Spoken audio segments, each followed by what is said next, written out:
Shalom Bapak Ibu, Saudara yang terkasih di dalam kasih Kristus. Pada pagi hari ini saya akan membawakan renungan singkat dengan tema waktu yang ada bukan untuk rutinitas.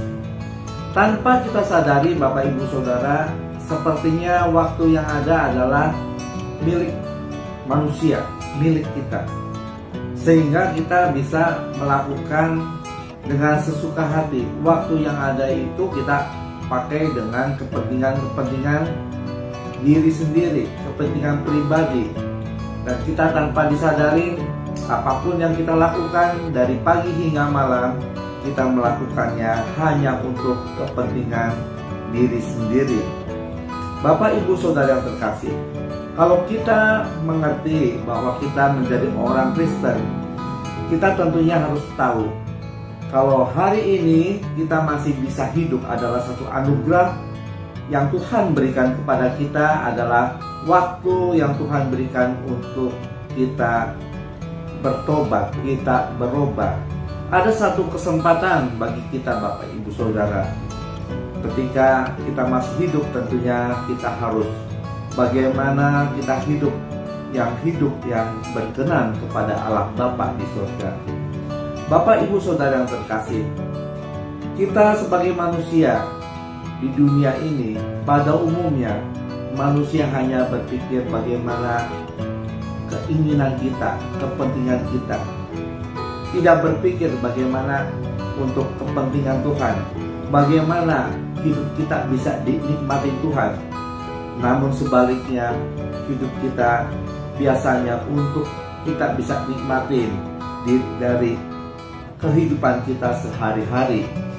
Misalnya, kalau hari ini kita memiliki saldo di bank, tentunya kita ingin saldo kita makin hari makin bertambah besar. Merasa kalau sudah saldonya besar, menjadi kita hidup nyaman Bapak Ibu Saudara. Tapi kita tidak berpikir bagaimana kita bisa mengumpulkan saldo untuk di surga nanti. Tentunya Bapak Ibu Saudara, harusnya kita mulai hari ini kita berjalan bagaimana kita mau mengumpulkan saldo untuk di surga nanti. Tentunya kita harus bisa melakukan apa yang Tuhan kehendaki, apa yang menjadi keinginan dari Allah Bapa di surga.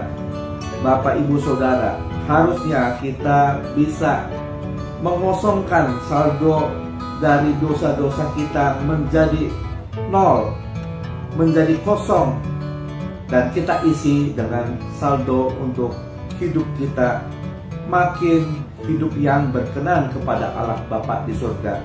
Bagaimana hidup kita bisa menjadi pelaku firman, bagaimana hidup kita bisa menjadi berkat bagi orang banyak yang perlu kita tolong.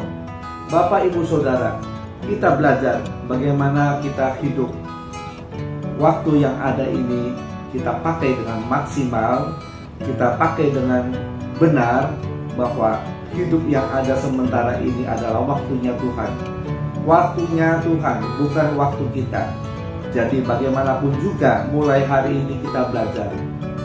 Dari detik demi detik, dari menit demi menit, dari jam demi menit, kita lakukan semua ini hanya untuk Tuhan. Hidup kita tidak ada yang lain, agenda kita tidak ada yang lain, hanya untuk hidup untuk Tuhan. Hidup yang berkenan, hidup yang mengerti perasaan dan pikiran Allah Bapa di surga. Marilah Bapak Ibu Saudara, jadikanlah waktu yang ada ini bukan menjadi waktu yang rutinitas, tapi jadikanlah waktu yang sesingkat ini kita pakai dengan maksimal. Bagaimana waktu ini berguna, bagaimana waktu ini bermanfaat, dan bagaimana waktu ini hanya untuk menyukakan hati Allah Bapa di surga. Kiranya kebenaran firman pada pagi hari ini boleh menjadi berkat bagi Bapak Ibu Saudara dan saya. Tuhan Yesus memberkati. Amin.